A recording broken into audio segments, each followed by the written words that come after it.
Our big story on India tonight is on mutual fund equity inflows. For the month of January, the data has come in and it's at an 8-month high. Even assets under management, they're at an all-time high. Mutual fund AUMs have topped 40 lakh crore rupees. And that has happened for the third straight month. So month on month, we are seeing a rise. So do these numbers reflect confidence in the India growth story, no matter the prescient market volatility that we keep talking about? And also, our bank FD is now a challenge for SIPs. We'll discuss that. But first, let's just understand how the data is looking. And for that, we're going across to our research team. Sharad Dubey, my colleague, joining us with the AMFI data that has come in for the month of January. So yes, we are looking at record highs for equity inflows through the SIP route. Sharad, do tell us what that data indicates. Well, yes, a record SIP numbers coming in for the month of January made by AMFI. Almost 13,856 crores of SIP inflows was recorded, and this is the fourth straight month where the SIP amount on a monthly basis has gone above the 13,000 crore mark. But apart from this, there are important levers coming in, especially if you see the overall flows itself. It's going up for the fourth straight month, and this is also negating the outflows coming in the fixed income schemes. Now, if you look at the equity inflow scheme, and that has also performed very strong. It's coming in at almost 8-month high levels, and interestingly, all the segments in the equity segment have seen inflows coming in. And of course, do remember, this is the 23rd straight quarter where the inflows have been positive for the equity segment. Now, apart from this, of course, we look at the equity AUMs, that is also near its record levels, and so is the case for the total AUM as well. Now, for new fund offerings also, almost 4,000 crore plus has been raised via 18 schemes launched in the month of January. Now, looking into the details of which funds, how the performance has been, and especially if we talk about the outflows coming in, that is coming in the overnight, liquid and short duration funds, and of course the main reason being the rising interest rates. Now, focusing back on the equity segment, the interesting point is that strong inflows we're seeing in multiple categories, which includes multi-cap, small cap, mid-cap and even large cap funds. Now, a higher number of weightage is coming in for the small cap and the mid cap funds. This shows that there's a strong resilience coming in the retail mindset. Apart from this, also multi-asset, index funds and arbitrage asset funds. These are the funds where they saw strong inflows in the hybrid schemes. All right, so we are reading deeper into the numbers, and we'll do that in a moment and see what the larger context is. But let's understand from the AMFI Chief Executive, N.S. Venkatesh. My colleague Anurag Shah was in conversation with him, and he's really spoken to us about the competition, whether it's going to come to the sector from fixed deposits going ahead from here. This is what we got from him. There's a competition, definitely there's a competition, but if you look at the post-tax returns, the post-tax returns are much better in the debt funds returns than from, let us say, an FD return. So I believe that the HNIs and all those people will look at the debt funds much more closely and start investing into the debt funds. So you just said that HNI will look for debt funds, but in the recent budget, government has announced that if your aggregate premium is more than 5 lakh for traditional insurance policy, then maturity income will be taxed. So that announcement will help the mutual fund industry, especially in debt funds? It should in the sense that people may look at the post-tax returns of various investments, and when they look at the post-tax returns, they may find that the debt funds will give a better post-tax returns than any other instrument. So if any other fixed income instrument, if that is the case, then the HNIs might move into the debt funds. Well, investment landscape is changing. There are opportunities over there, but within equities, we are seeing that disciplined kind of investment that SIPs bring to the table. That has found favor over the last pretty few number of months. So let's get perspective on whether this trajectory is going to be sustained or whether we are likely to see competition come in from fixed deposits, because interest rates have been going up, haven't they? Suresh Sadagopan is the Principal Officer for Ladder7 Wealth Planners, and he's joining us along with Lakshmi Iyer, President and Chief Investment Officer and Head of Products at Kotak Mahindra. Great to have you both with us. Suresh Sadagopan, want to ask you first, do you see the SIP equity inflows continue? This equity party that we've been enjoying and being part of, do you see it dying down? Because the markets are going to plateau after a point, because fixed deposit interest rates also have started to look more attractive. Gold prices continue that uptrend. Why even real estate looks set to come back into favor now. So will SIPs, which are of course now at record highs, do you think they'd peak soon as well? Yeah, as far as the equity SIPs are concerned, they have been showing a very positive uptrend over a long period of time. I think there is a level of maturity among the investors, even the retail investors, and they understand very well that over a period of time, the way to create wealth is through regular systematic investing. So that is what SIP is all about. So once upon a time, maybe probably 10 years back, it was not really that very well realized. And over a period of time, the media, the distributors, the advisors, and all of us have worked. And of course, AMFI has worked a lot on that by coming up with a very wonderful commercial to popularize the concept of regular investment. I think that has caught on very well, and I think there is also a sign of maturity among the retail investors in terms of understanding that there can be a volatility in the interim, but over a long period of time, if they continue with their regular investment, I think they can make money. So that I think has caught on, and I don't see this really tapering in any major way, even going forward, even if there is a market fluctuation or volatility going forward. So there can be some fluctuation in the SIP book, but it is not expected to be substantial. Do you agree with what Suresh is indicating? Many would say that continued domestic equity inflows is actually pointing towards faith in the Indian economy, the persistence of the great Indian growth story. Are you in sync with that? And if so, do you see any imminent risks on the horizon to that theory? Yeah, hi Vikram. I would tend with this view for a couple of reasons. One is if you look at the slightly broader markets, even from a valuation perspective, we have been suggesting to investors that SIP or a staggered modus operandi of investment is a better way to be able to ride out this volatility. Now, I think that is something which is pretty much well entrenched, and the proof of the pudding is in eating it. So despite the not so great return trajectory in the last 12 months, whether you did a lump sum investment or an SIP investment, I think the broader trend of the 3-year, 5-year, 7-year, 10-year, more specifically the beyond 5 years, those SIP returns still seem to be a true inflation beater.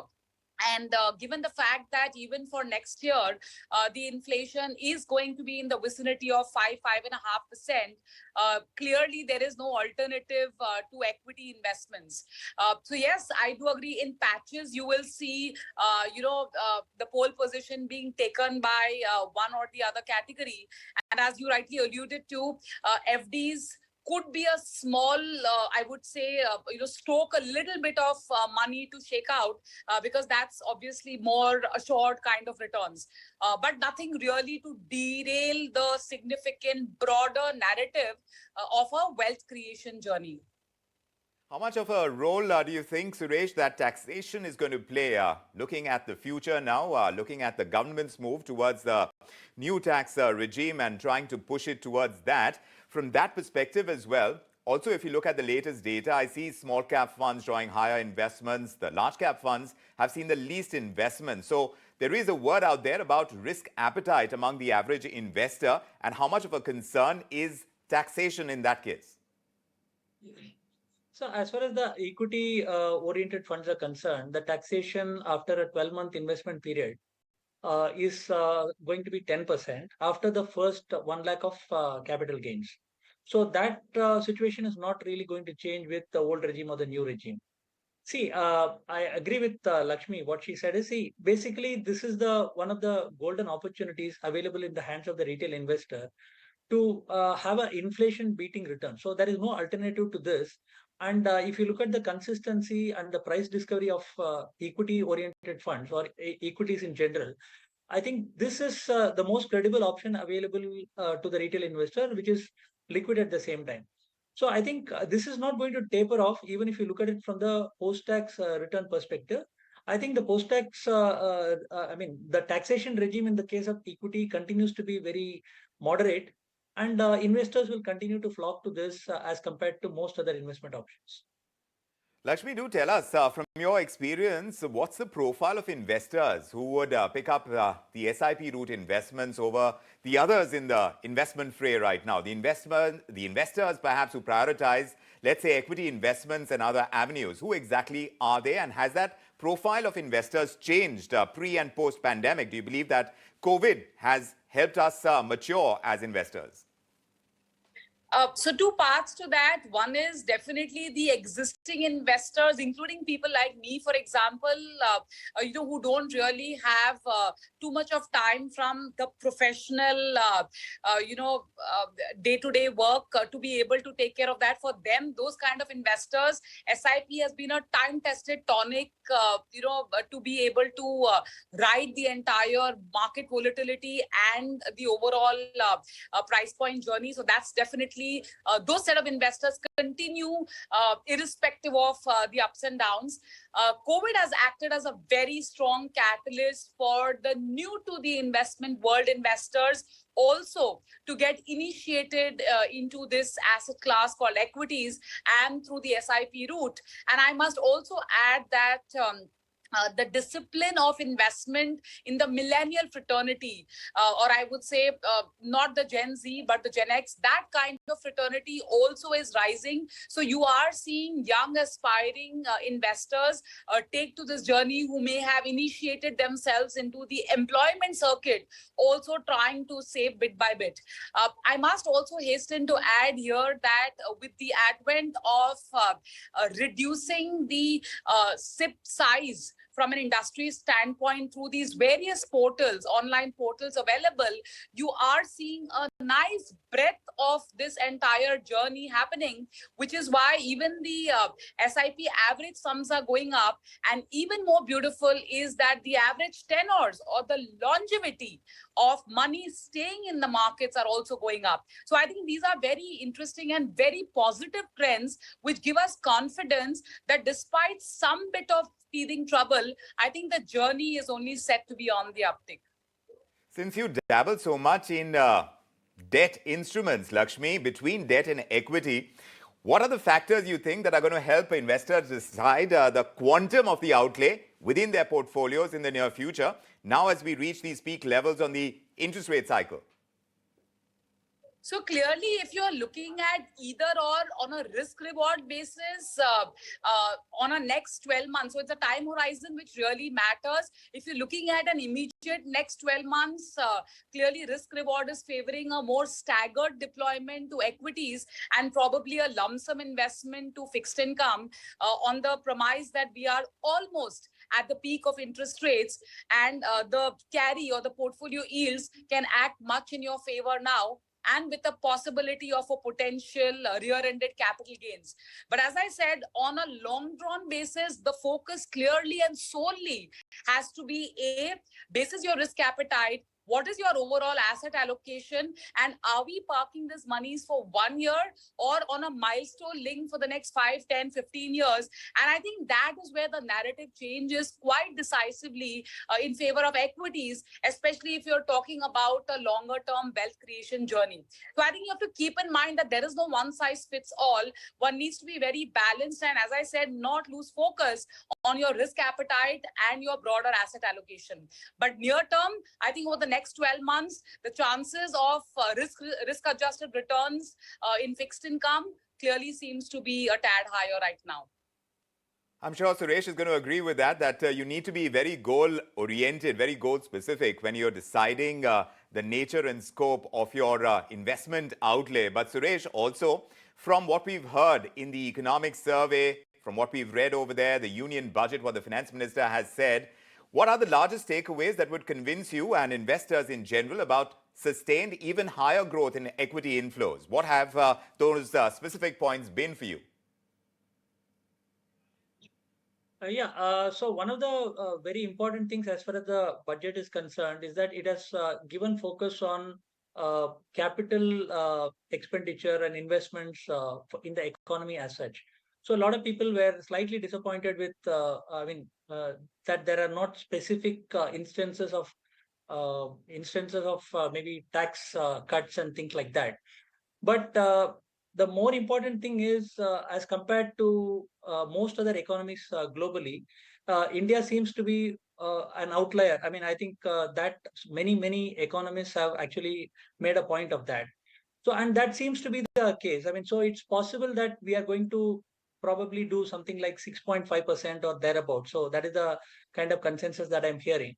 And the budget is largely supportive of that. And hence, continuing the equity momentum, which has already built up among the retail investors, is the way to go. I think retail investors already understand that they may not necessarily get into the budget and into the various provisions of the budget. But I would say the budget is largely supportive of the capital formation, and there is a tailwind it has given to the industry as such overall. And because of that, the party will continue, in my opinion. Well, both of you seem to be in sync as far as this futuristic perspective on equity investments go, and the SIP, the disciplined route, perhaps is going to be something that AMFI is going to push with that much more detail. The marketing of it has certainly helped, I'm sure, and there will be much more of that coming through as well, especially for younger investors, and they find this route more attractive. We'll keep tracking it. For the moment, Lakshmi Iyer and Suresh Sadagopan, thank you very much for joining us with your perspectives. Thank you.